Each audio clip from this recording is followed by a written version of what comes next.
Assalomu alaykum Instagramdoshlar. Barchangizga xayrli kun tilaymiz. Sizlarning e'tiboringizga hozir xalfachilik san'atini, ya'ni ustozlarimiz, ya'ni ustoz xalfalar ijro qilgan qo'shiqlarni kuylab sizning e'tiboringizga havola qilmoqchi bo'lgan ajoyib bir ijodkorlar bilan tanishtirmoqchiman. Yaxshi taniysiz, hurmat qiladigan ajoyib ijodkorlaringiz, xalfachilik ustoz san'atkorlarining izdoshlari Mehribonxon mana Jumaniyozova, Nasibaxon Ismoilova, xonandalarimiz Mahmudbek va kamerada Hasanboy Husinboyning o'zlari qadrdon do'stimiz. Bugun repetitsiya jarayoni ketmoqda. Biz sizni e'tiboringizga faqat hozir repetitsiya jarayonini e'tiboringizga havola qilamiz.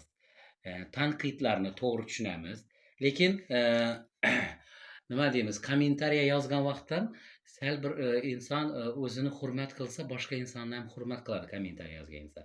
Kommentariyadan faqat to'g'ri tanqidlarni qabul qilamiz. Chegaradan chiqmagan holda o'z fikringizni bildirib o'tasizlar degan umiddamiz.